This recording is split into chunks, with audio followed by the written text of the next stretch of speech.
Hello friends, मैं हूं दीपक और आप सबका स्वागत है एक बार फिर से आपके अपने यूट्यूब चैनल बचत ज्ञान में।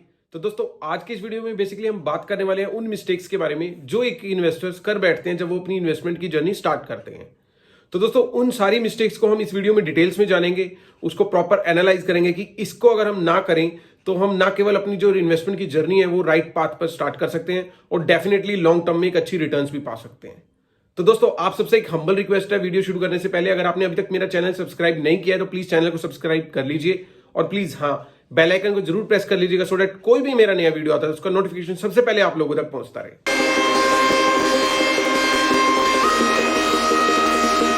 सो फ्रेंड्स, आप लोग जानते ही होंगे जैसे कि ये जो दिसंबर मंथ चल रहा है ये इस ईयर का लास्ट मंथ है और लास्ट मंथ का मतलब क्या होता है कि इन्वेस्टमेंट पर अगर हम पॉइंट ऑफ व्यू से देखें तो लास्ट मंथ जब भी होता है किसी ईयर का, हमें जरूर एनालाइज करना चाहिए कि हमने जो अपना होल ईयर है उसमें अपनी जो इन्वेस्टमेंट की जर्नी है वो कैसे हमने वहां पे इन्वेस्टमेंट करी है, क्या हमने उसमें गलतियां करी हैं या फिर क्या हमने वहां पे अच्छा इनिशिएटिव लिया है जिससे कि हमें अच्छी रिटर्न्स मिली है।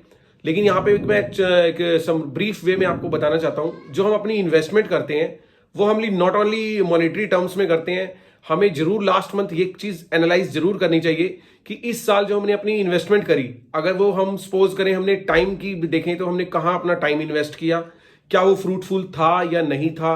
अगर हम बात करें कि हमने अपनी अटेंशंस की, हमारी अटेंशन इस जो ईयर जो लास्ट हमने अभी बिता रहे हैं जो खत्म होने वाला है वह हमारी अटेंशंस कहाँ थी, हमारा ध्यान कहाँ था, क्या जहां पे हमने अटेंशंस अपनी क्रिएट करी क्या वो फ्रूटफुल थी हमारे लिए या नहीं थी। या अगर हम मॉनेटरी टर्म्स में बात करें कि हमने जो लास्ट 1 ईयर में अपनी इन्वेस्टमेंट करी है, जहां पे हमने अपनी इन्वेस्टमेंट करी क्या वो हमारे लिए फ्रूटफुल साबित हुई, उसमें हमें बेनिफिट्स हुए या फिर कहीं वो रॉन्ग डिसीजन तो नहीं थे।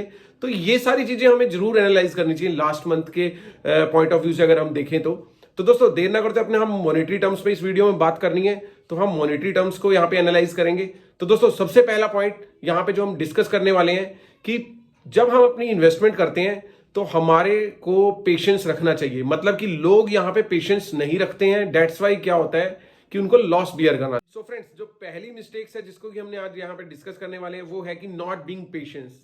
एक इन्वेस्टर जब इन्वेस्टमेंट शुरू करता है तो मोस्ट ऑफ अस क्या होता है कि पेशेंस नहीं होता, मतलब कि वो सब्र नहीं होता। हम सोचते हैं कि शॉर्ट टर्म में ही हम बहुत ज्यादा पैसा कमा लें। तो दोस्तों, उन लोगों को मैं बताना चाहता हूं, जब आप इन्वेस्टमेंट करने आते हैं, इन्वेस्टमेंट में आपको वेट करना बहुत जरूरी होता है, वेट एंड वॉच का खेल होता है। आपको ऐसा कोई भी टूल्स नहीं है कि आप सोचोगे कि मैं यहां से इन्वेस्टमेंट करूं और थोड़े ही टाइम में मेरी बहुत अच्छी रिटर्न जनरेट हो जाएगी और मैं काफी ज्यादा अर्न कर लूं। तो ये ज्यादातर ये वाली जो प्रॉब्लम देखने को मिलती है ये हमारी 20s में देखने को मिलती है। जब हम अपनी इन्वेस्टमेंट शुरू करते हैं ऑन दैट टाइम पे तो हम क्या सोचते हैं कि हम बहुत जल्दी जल्दी रिटर्न्स कमा लेंगे और बहुत जल्दी जल्दी रिच पर्सन बन के मतलब कि लाइफ अपना जो लाइफ स्टाइल है उसको इंप्रूव कर लेंगे। बट ऐसा कोई शॉर्ट वे नहीं है। तो आपको इस तरीके की किसी बातों में आना नहीं चाहिए। आपको जब भी आप इन्वेस्टमेंट कर रहे हैं तो आपको पेशेंस को जरूर लेकर साथ चलना है, बिकॉज कई बार ऐसा भी होता है आप इन्वेस्टमेंट चाहे आप किसी भी असेट्स में करो, आपको वहां पे पेशेंस जरूर रखने पड़ते हैं। तो दोस्तों, ये थी हमारी पहली मिस्टेक जिसको कि हमें अवॉइड करना चाहिए। अब बात कर लेते हैं अपने सेकंड पॉइंट की। जो सेकंड मिस्टेक है जो मोस्ट ऑफ अस कर बैठते हैं जब हम इन्वेस्टमेंट करते हैं, वो जो हमारी मिस्टेक है वो ये है कि investment through listen from friends. मतलब कि क्या होता है, हम और आप में से बहुत सारे ऐसे लोग हैं जो अपनी इन्वेस्टमेंट जब भी करते हैं तो हम क्या करते हैं कि जो हमारे फ्रेंड्स कह रहे हैं या जो हमारा भी रिलेटिव्स का सर्कल है जो वो हमें सजेस्ट कर रहे हैं हम वहां पे ही इन्वेस्टमेंट कर बैठते हैं। बट ये भी एक गलत डिसीजन हो सकता है आप लोगों के लिए, बिकॉज हर किसी की अर्निंग का वे अलग है, हर किसी के लिए जो रिस्क का प्रोफाइल है वो भी डिफरेंट है। बिकॉज सपोज एक पर्सन के लिए 1,000 रुपए का लॉस कुछ भी मैटर नहीं करता, लेकिन एक पर्सन के लिए 1,000 काफी मैटर करता है, बिकॉज उसके पास बचता ही यही है इन्वेस्टमेंट करने के लिए एक मंथ के सारे एक्सपेंसेस निकालने के बाद। तो आप अपने फ्रेंड सर्कल से सुनी सुनाई या फिर अपने रिलेटिव से सुनकर कहीं पे भी इन्वेस्टमेंट नहीं करनी चाहिए। आपको सेल्फ एनालाइज जरूर करना चाहिए, उसके बारे में पहले पूरा पढ़ना चाहिए, डीप एनालाइज करना चाहिए, आफ्टर दैट उसमें इन्वेस्टमेंट करनी चाहिए। यहां पे मैं आपको एक एग्जांपल दे सकता हूं। आपने देखा होगा लास्ट 1 ईयर में काफी ज्यादा क्रिप्टो करेंसी का क्रेज आ गया है। तो लोगों को, जो बहुत सारे लोग हम में से ऐसे हैं जिनको पता ही नहीं है कि क्रिप्टो करेंसी होती क्या है, ब्लॉकचेन क्या होता है, इसमें टोकन का क्या पर्पस है। बट सुनी सुनाई मतलब कि अगर हम कहें तो भेड़ चाल में भी वो अपनी इन्वेस्टमेंट कर बैठते हैं। बट मैं यहाँ पे ये नहीं कहूंगा कि क्रिप्टो करेंसी में इन्वेस्टमेंट करने से लॉस होता है, वो आप लोगों का अपना डिसीजन है। आप अपना सेल्फ एनालाइज करें, उसके बाद आप कहीं पे भी इन्वेस्टमेंट कर सकते हैं, चाहे वो स्टॉक्स हो, चाहे क्रिप्टो हो, चाहे फिर म्यूचुअल फंड्स हो, या फिर आप बैंक्स के जितने भी इंस्ट्रूमेंट्स होते हैं, सेविंग या स्ट्रेटेजीज होती हैं, वहां पे भी इन्वेस्टमेंट कर सकते हैं। तो दोस्तों ये सेकंड मिस्टेक थी, इसका हमें ध्यान रखना चाहिए। अब हम बात कर लेते हैं तीसरी मिस्टेक का जो लोग करते हैं, वो ये है कि यहाँ पे कि वो सोचते हैं कि वही एक्सपर्ट हैं इन्वेस्टमेंट्स के रिगार्डिंग, वो जो और कोई एक्सपर्ट्स होते हैं उसकी राय को नहीं मानते। तो ये भी एक मिस्टेक होती है। तो इसको अगर हम इसको यहाँ पे डिफाइन इस वे में कर सकते हैं कि आप और हम में से बहुत सारे ऐसे लोग होंगे जिनकी फैमिलीज में आपको लोग मिलते होंगे जो कहते होंगे कि यहाँ पे लगा लो तो पैसा बहुत जल्दी ग्रो हो जाएगा, या हमारे फ्रेंड्स में होंगे यहाँ मैंने लगाया है और मैंने इतनी जल्दी अर्न कर लिया है। मतलब कि कोई इनका कोई पैरामीटर नहीं है, कोई स्टैंडर्ड नहीं है डिसाइडेड, बस सुनी सुनाई बातों पे अपना बिलीव करके कि मैं जो सोच रहा हूं वही बेटर है और जहां मैं करने वाला हूं वहीं पे ही अच्छी रिटर्न जनरेट हो सकती है। तो ऐसा नहीं हो सकता। आपको पता होगा जो शेयर मार्केट है जिसपे कि म्यूचुअल फंड्स भी डिपेंड करते हैं, स्टॉक्स तो वैसे ही डिपेंड करते ही हैं। तो इस टाइप की इन्वेस्टमेंट्स को कोई भी एनालाइज नहीं कर सकता। इस टाइप की जब भी हमने इन्वेस्टमेंट करनी है तो हमें पास्ट ट्रेंड्स को देखना है और जो मार्केट के सेंटिमेंट्स चल रहे हैं उसको एनालाइज करना है, बिकॉज मार्केट को कोई भी प्रेडिक्ट नहीं कर सकता, मार्केट सेंटिमेंट्स पे डिपेंड करती है। तो आपको पहले वेल मैनर में एक स्टडी करना बहुत जरूरी है कि मैं जहां इन्वेस्टमेंट करने वाला हूं, अगर यहाँ पे लास्ट जो इसका ट्रेंड चलता आ रहा है यहाँ पे कितनी अर्निंग हुई है या फिर कितना लॉस भी बियर करना पड़ा है, तो उसी ट्रेंड के हिसाब से ही हम आगे की प्रेडिक्शन कर सकते हैं कि हम यहाँ पे अच्छा पैसा अर्न कर सकते हैं लॉन्ग टर्म में या नहीं कर सकते। तो दोस्तों ये थर्ड मिस्टेक थी जिसको हमें अवॉइड करना चाहिए। सो फ्रेंड्स अब बात कर लेते हैं फोर्थ मिस्टेक के बारे में जिसको कि हमें अवॉइड करना चाहिए। तो जो फोर्थ मिस्टेक है वो है ट्राइंग टू टाइम मार्केट। हम और आप में से बहुत सारे ऐसे इन्वेस्टर हैं जो मार्केट को टाइम करने की कोशिश करते हैं, मतलब कि वो ये सोचते हैं कि मार्केट में जैसे ही बड़ा डिप दिखेगा वहां पे वो इन्वेस्टमेंट करेंगे और उसके बाद काफी ज्यादा अर्न कर लेंगे। सो फ्रेंड्स इस टाइप की जो मेंटालिटी है इसका भी कई बार हमें अपोजिट रिजल्ट देखने को मिलता है, मतलब कि इसका भी नेगेटिव इंपैक्ट पड़ता है। जैसे कि कई बार होता है कि लोग ये सोचते हैं कि मार्केट जैसे ही गिरेगी मैं वहां पे इन्वेस्टमेंट कर दूंगा, लेकिन उनको ये जानना जरूरी है कि मार्केट का जो कोई भी उसको प्रेडिक्ट नहीं कर सकता। अगर आप मार्केट गिरी है, आप सपोज वहां पे इन्वेस्टमेंट कर दोगे और उसके बाद आपको क्या पता कि वो 2-4 दिन बाद और भी गिर जाए, और वो कितनी गिर जाए वो भी आप एनालाइज नहीं कर सकते।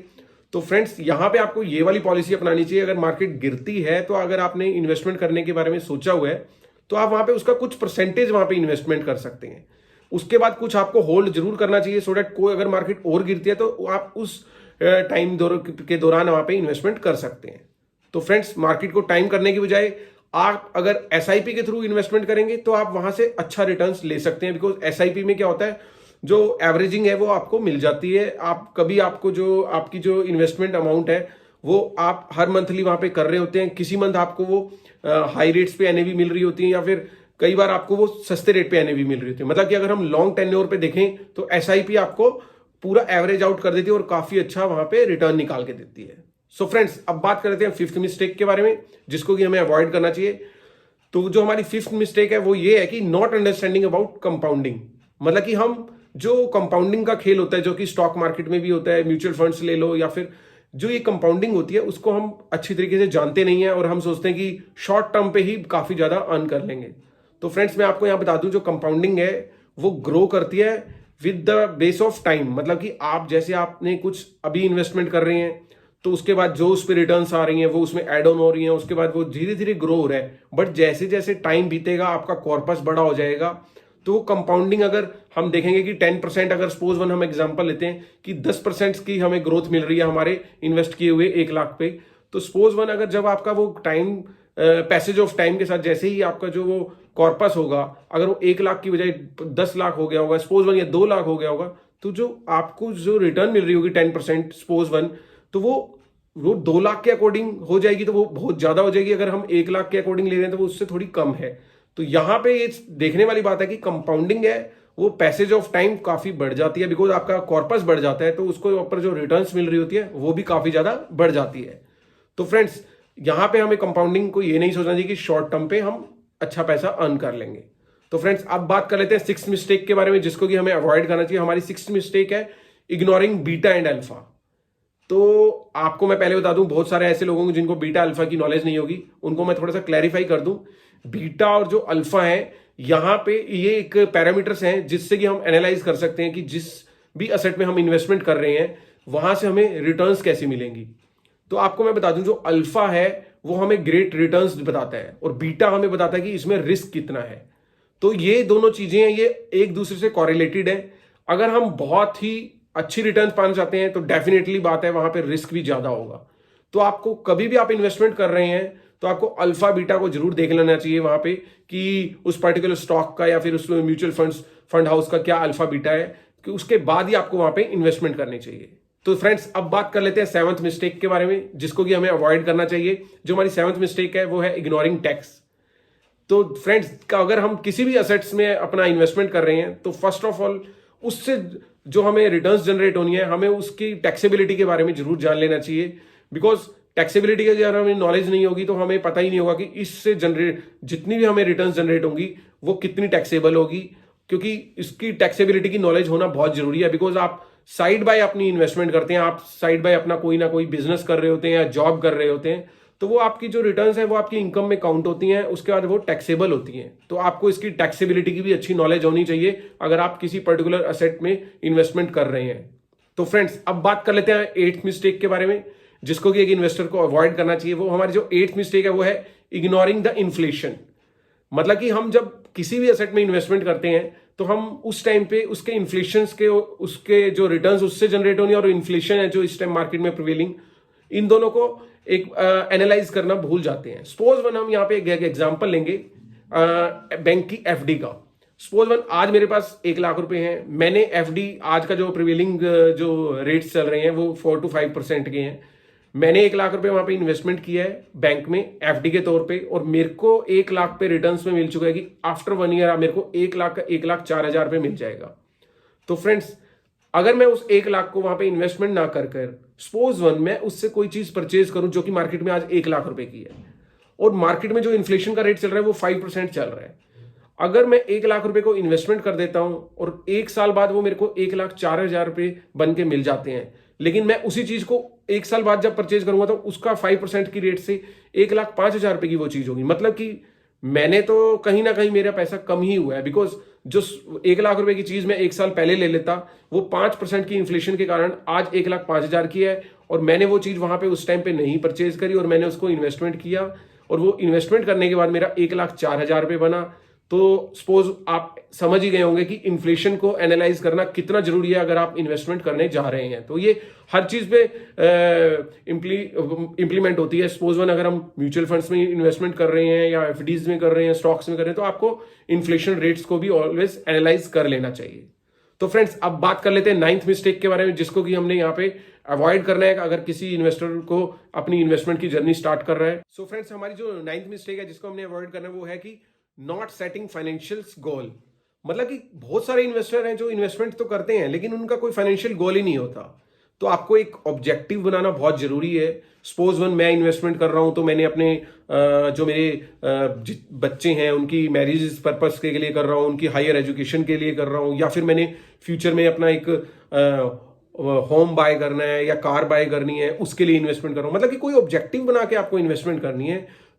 अगर आप विदाउट ऑब्जेक्टिव अपनी इन्वेस्टमेंट करेंगे तो आप उसको प्रॉपर वे में कंटिन्यू कर ही नहीं पाओगे। तो आप कभी भी इन्वेस्टमेंट करें तो अपना फाइनेंशियल गोल जरूर बना लें कि मैंने इस इन्वेस्टमेंट के थ्रू ये करना है। तो आपको आइडिया रहेगा कि ये जो मेरे पैसे तैयार होंगे इससे मैं ये कर लूंगा।